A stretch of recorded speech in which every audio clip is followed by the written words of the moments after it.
ہم نے ہمیشہ آئین کی بات کی ہے.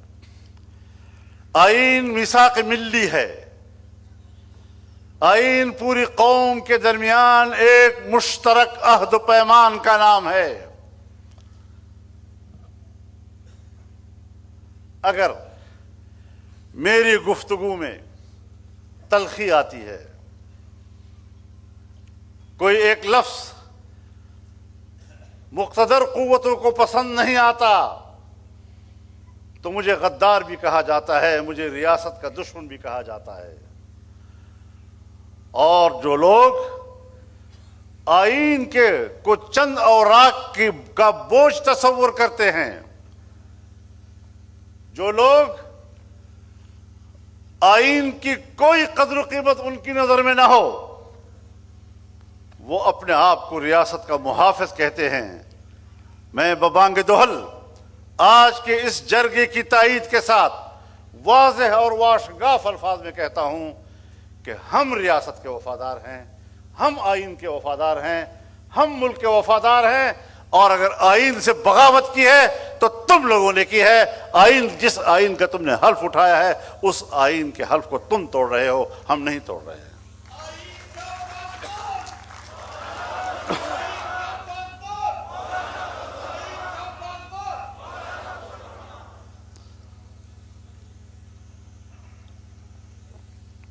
میرے دوستو، ہمارے حکمران بڑے آقا امریکہ کے بڑے پیروکار نظر آتے ہیں. جو مذہب ان کا ہوتا ہے وہی مذہب ان کا ہوتا ہے.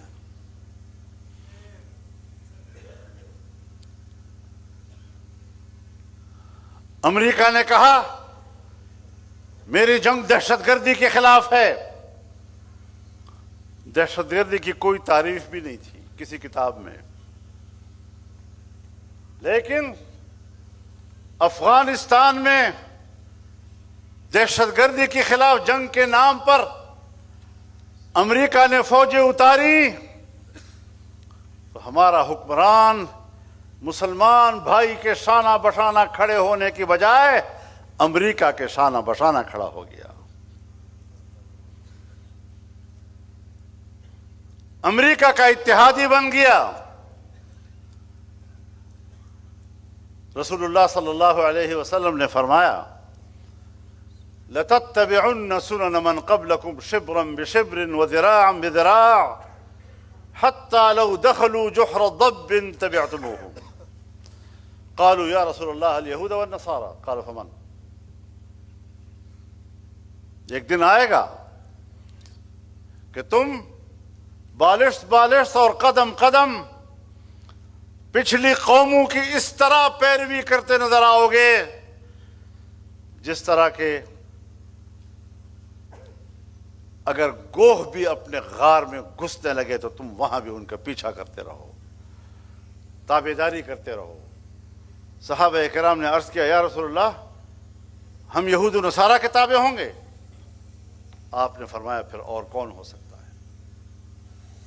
آج ہمارے حکمران ہیں، آج ہماری مقتدرہ ہے جو امریکہ اور مغرب کی غلام، جو ان کے پیروکار مسلمانوں کے خلاف فوراً بندوق اٹھانے والے، ریاستی طاقت استعمال کرنے والے، اور ہم اپنے بھائی کو اپنا دشمن کہتے نہیں تھکتے لیکن کہیں امریکہ ناراض نہ ہو جائے.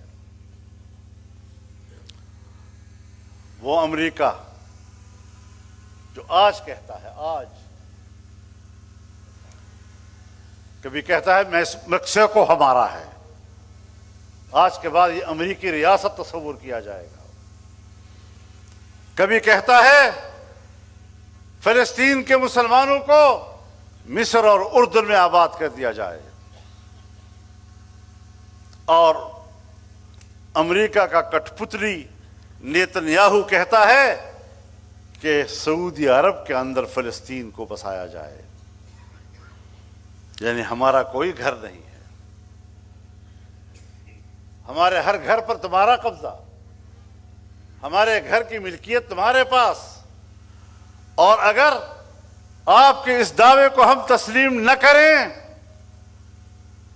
تو پھر تم ہم پہ جنگ مسلط کرتے ہو، انسانی حقوق کا سوال پیدا کرتے ہو جھوٹے دعوے کے ساتھ۔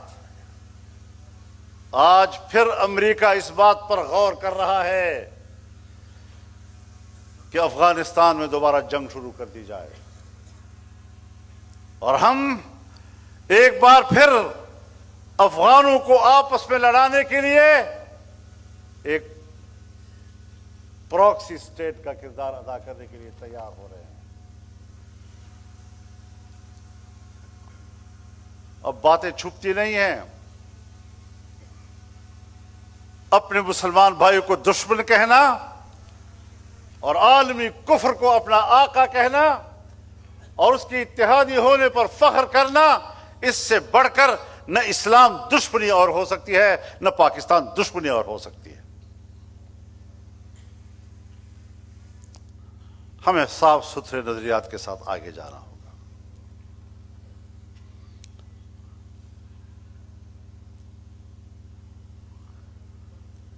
یہاں پر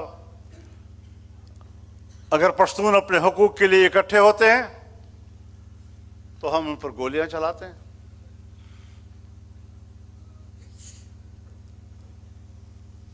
ان پر پابندیاں لگاتے ہیں۔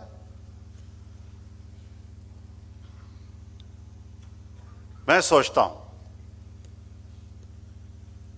کہ جب مجھ پر پابندی لگائی جاتی ہے، میری پارٹی پر پابندی لگائی جاتی ہے، تو یہ الزام ہے۔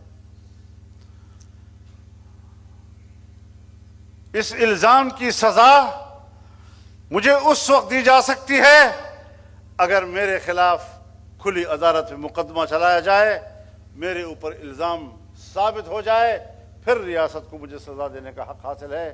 لیکن اگر کسی عدالت کے سامنے آپ نے میرا مقدمہ لے کر نہیں گئے، آپ میرے پر الزام لے کر نہیں گئے اور میری پارٹی پر پابندی لگاتے ہیں، میری سیاسی رہنماؤں پہ پابندی لگاتے ہیں، میرے کارکنوں پہ پابندی لگاتے ہیں، تو پھر آئین کی خلاف ورزی تم کر رہے ہو، اس کی خلاف ورزی ہم نہیں کر رہے۔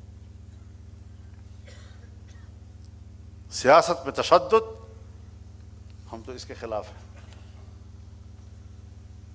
اعتدال کے رویوں کی طرف ہمیں سب کو جانا ہوگا اور قوم کو ایک کرنا ہوگا۔ میرے محترم دوستو،